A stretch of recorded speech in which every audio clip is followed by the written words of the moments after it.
Now the next topic is relation between radius of curvature यानी कि r and the length of a spherical mirror, focal length of a spherical mirror. ये focal length और radius of curvature के बीच में क्या relation होती है इसको हम नेक्स्ट टॉपिक में हम पढ़ेंगे.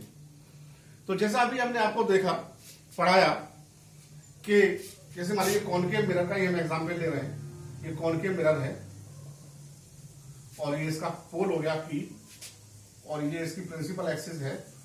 इस पर आपका C हो गया, सेंटर ऑफ कर्वेचर C हो गया. और जैसे मैंने बताया था कि जब भी लाइट रे कोई पैरेलल आती है प्रिंसिपल एक्सिस के तो जिस पॉइंट से होकर वो पास होती है उसको हम प्रिंसिपल फोकस F बोलते हैं. अब बात आती है फोकल लेंथ. फोकल लेंथ क्या होती है? फोकस जो हमारा ये फोकस पॉइंट है इसको हम F से रिप्रेजेंट करते हैं और पोल के बीच की डिस्टेंस जैसे मैंने आपको पहले बताया था कि C और P की डिस्टेंस क्या होती है? रेडियस ऑफ कर्वेचर, जिसको हमने कैपिटल R से बोला था. फोकल लेंथ क्या होती है? फोकस और पोल के बीच की जो डिस्टेंस होती है ये हमारी फोकल लेंथ होती है और इसको हम स्मॉल f से रिप्रेजेंट करते हैं, यानी यहां से यहां तक की डिस्टेंस. इसको हम फोकल लेंथ बोलते हैं. सेम इसी तरीके से कॉन्वेक्स मिरर में जो पीछे हमारा शाइनिंग सरफेस के पीछे जो फोकस होता है तो फोकस से लेके वहां तक उसका भी जो P होता है, पोल होता है, वहां तक की जो डिस्टेंस होती है वो भी हमारी स्मॉल f यानी कि फोकल लेंथ होती है. अब बात आती है कि इन दोनों के बीच में रेडियस ऑफ कर्वेचर यानी कि जो R है यहां से यहां तक पोल से लेके और C तक की दूरी, इस R में और इस स्मॉल f यानी फोकल लेंथ में क्या रिलेशन होता है, क्या संबंध होता है, इसको हम डिस्क्राइब करेंगे. तो मैं अभी इस डायग्राम को मिटा रहा हूं. तो देखिए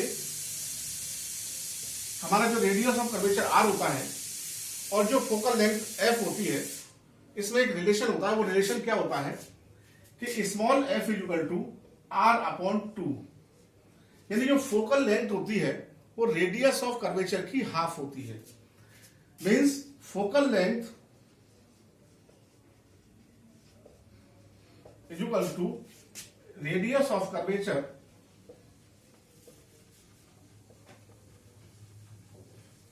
अपॉन 2, या इसको हम दूसरे तरीके से भी कह सकते हैं कि radius of curvature equal to, इसको ट्रांसपोज कर देंगे तो 2 इंटू फोकल लेंथ.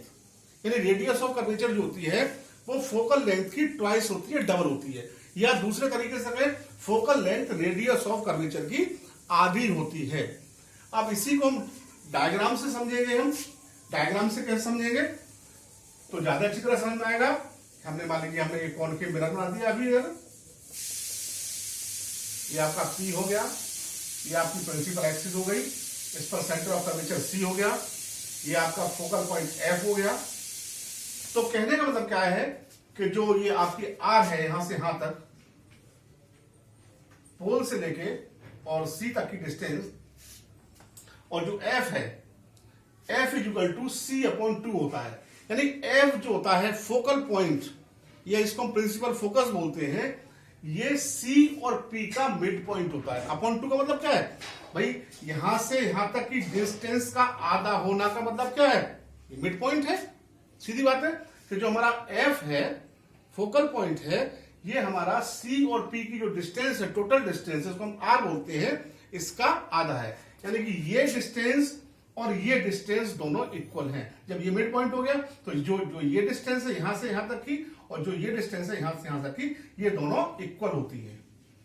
तो ये रिलेशन होता है रेडियस ऑफ कर्वेचर और focal length of A spherical mirror. जैसा मैंने आपको अभी कॉनकेव में बताया है, सेम यही रिलेशन, यही जो फोकल लेंथ, सब कुछ ऐसा ही कॉन्वेक्स मिरर में होता है. बस क्या होता है कि कॉन्वेक्स में अपोजिट साइड में होता है. ठीक है, तो यहां तक समझ में आ गया होगा. ठीक.